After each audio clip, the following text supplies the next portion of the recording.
Bonjour à tous, je vous fais cette vidéo pour continuer le cours sur les enchaînements d'opérations. Donc on verra ici la troisième partie qui est sur le vocabulaire des opérations. Donc déjà, comment on peut appeler les 4 opérations? Donc, première définition, le résultat d'une addition s'appelle une somme et les normes utilisées s'appellent les termes. Puis, le résultat d'une soustraction s'appelle une différence. Donc ici, je vais mettre en rouge ces mots. Donc c'est justement important de s'apprendre ça. Et les nombres utilisés s'appellent les termes. Donc comme pour l'addition, on peut faire l'addition de termes et la soustraction de termes. Ensuite, pour la multiplication, donc le résultat s'appelle le produit. Et les normes utilisées s'appellent les facteurs. Donc on a la multiplication de facteurs. Et finalement, le résultat d'une division s'appelle un quotient. Et dans un quotient, en fait, les deux nombres qu'on utilise n'ont pas un même nombre, mais en fait, c'est le diviseur, enfin le dividende et le diviseur dans l'ordre. Donc c'est pour ça qu'ils ont des termes différents.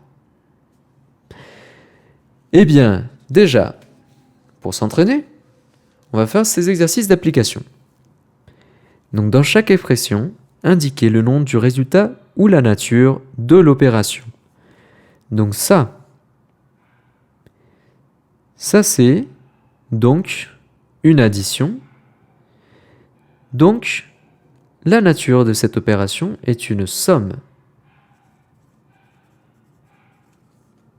Donc c'est la somme de 6 et 8. Ici, B, on a une division et le résultat d'une division s'appelle un quotient.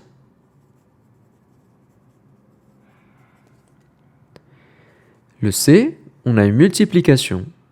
Le résultat d'une multiplication s'appelle un produit. Et ici, j'ai une soustraction. Le résultat d'une soustraction s'appelle une différence.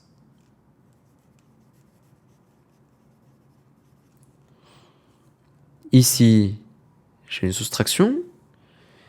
Donc c'est une différence. Ici, j'ai une multiplication. Le résultat sera donc un produit. Ça, c'est une division. Le résultat s'appelle quotient. Ça, c'est une addition. Le résultat s'appelle une somme. Voilà.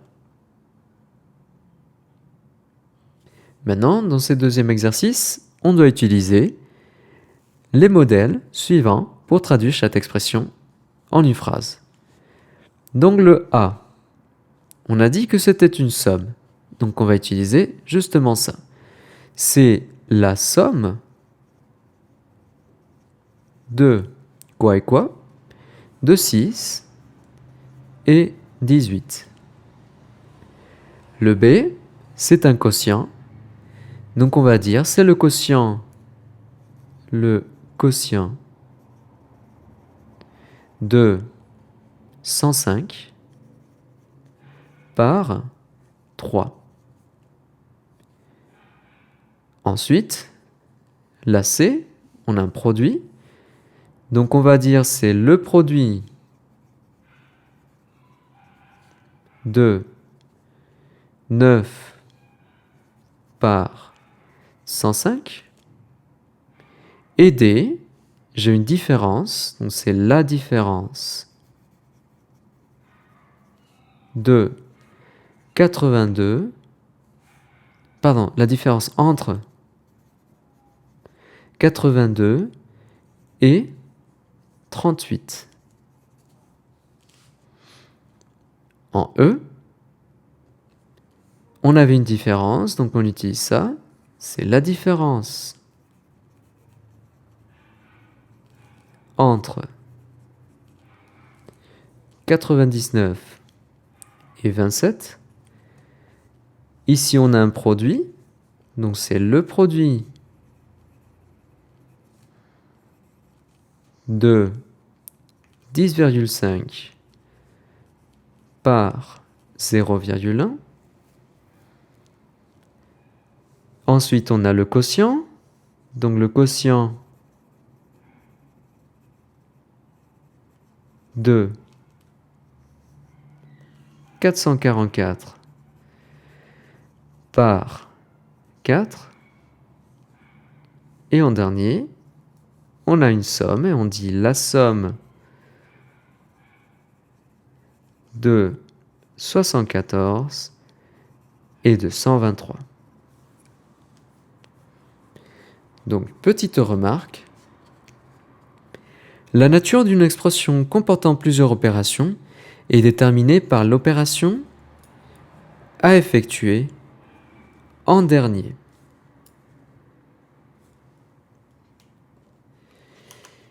Donc, quelle est l'opération à effectuer en dernier? C'est suivant les priorités opératoires. Donc, c'est justement la dernière opération qu'on réalise. Donc ici, on va calculer chaque expression en respectant les priorités opératoires et on va déterminer la nature de l'expression, justement en observant la dernière opération qu'on a réalisée.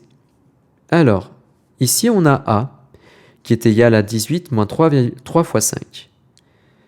On doit d'abord réaliser la multiplication. Donc justement, si vous vous rappelez, donc on a parenthèse, multiplication, division, addition, soustraction. On doit faire d'abord la multiplication. Donc ici 3 fois 15, 3 fois 5 ça fait 15. Et donc on a 18 moins 15, c'est-à-dire on a 3. Et donc ici, quelle a été la dernière opération qu'on a effectuée? C'était une soustraction. Donc en fait, le résultat de cette opération était une différence.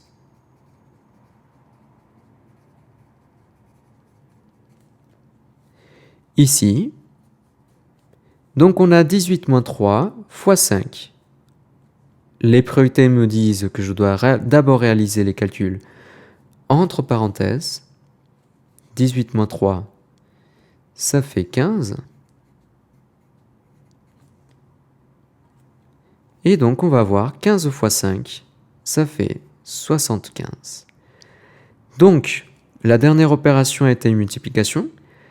Donc, la nature de cette expression est un produit.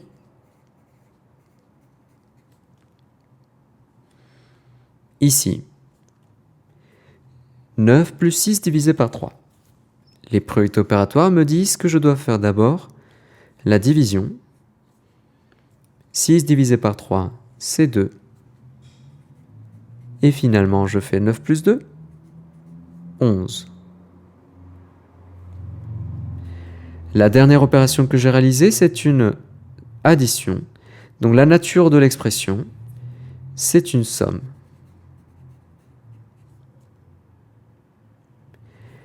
Et finalement, ici j'ai 9 plus 6 entre parenthèses divisé par 3.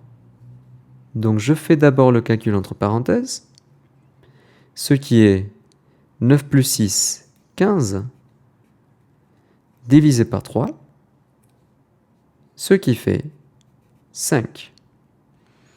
La dernière opération qu'on a réalisée, c'est une division. Donc la nature de l'expression est un quotient.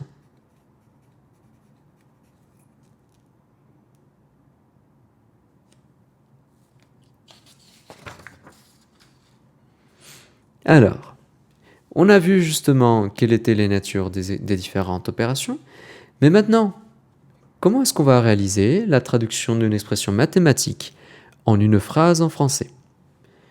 Nous regardons l'expression ici. 4 fois 3 plus 17. Donc déjà, quelle est la nature de l'expression? La dernière opération qu'on réalise en suivant les priorités opératoires, c'est l'addition. Donc en fait, ça c'est une somme. entre quel nombre est faite cette opération? Donc en fait, c'est entre 4 fois 3 et 17. Et après, si l'un des nombres est encore une opération, eh bien oui, ici 4 fois 3 c'est encore une opération. Donc je vais traduire cette opération. Qu'est-ce que c'est? C'est une multiplication. Le résultat d'une multiplication, on l'appelle un produit. Donc ça c'est le produit de 4 par 3, en suivant justement le modèle de la page précédente. Donc ici, on va former la phrase. Donc la nature de l'expression était une somme. Donc en fait, ici, je vais dire que c'est la somme de quoi et quoi. La somme de ça, et ça, on avait dit que c'est le produit de 4 par 4. Donc c'est la somme du produit de 4 par 3 et de 17. Et voilà, donc j'ai traduit ici cette expression mathématique en une phrase. Donc c'est la somme du produit de 4 par 3 et de 17. Maintenant, on va traduire ici une phrase en expression mathématique, c'est-à-dire qu'on va faire à l'envers. Donc regardons la phrase suivante. Le quotient de 120 par la différence entre 100 et 40, eh bien, on va repérer la première nature. Donc celle-ci détermine la nature de l'expression. Donc, le quotient, ça c'est la première nature. Donc ici, c'est un quotient.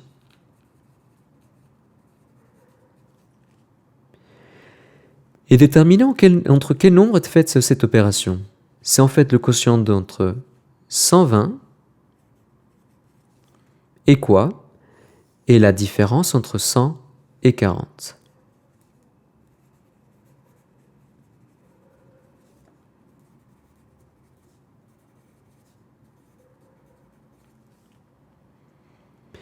Donc si l'une des nombres ou parties est encore une opération, on va traduire cette opération. Et justement, ici, ça c'est un nombre tout seul, donc on le laisse tranquille. Mais ici, on a encore une opération. Donc je vais traduire cette opération. La différence entre 100 et 40, donc la différence, ce qu'on avait vu, c'est que c'est le résultat d'une soustraction. Donc en fait, ça c'est la soustraction. Donc c'est 100 moins 40. Eh bien, je vais écrire maintenant l'expression mathématique.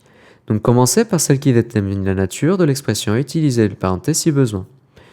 Donc ici, celle qui détermine la nature de l'expression, c'est quotient. Donc c'est en fait une division. Je le mets ici au milieu. Et puis c'est la division, enfin c'est le quotient entre quoi et quoi. C'est entre 120, donc je mets ici 120 à gauche. Et puis la différence entre 100 et 40.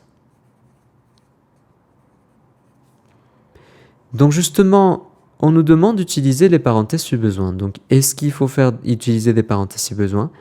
Eh bien oui, parce que je veux faire cette différence à part. Justement, c'est le quotient ici de 120 et de la différence de ça, et non pas la différence du quotient de ces deux et de 40. Donc je mets bien les parenthèses. Je vous demande maintenant de vous entraîner avec les exercices de la page 13 de votre cahier d'exercices. Si vous ne l'avez pas, je vous mettrai en pièces jointes les exercices. Je vous souhaite à tous un très bon travail, très bon entraînement et de très bonnes vacances studieuses bien sûr.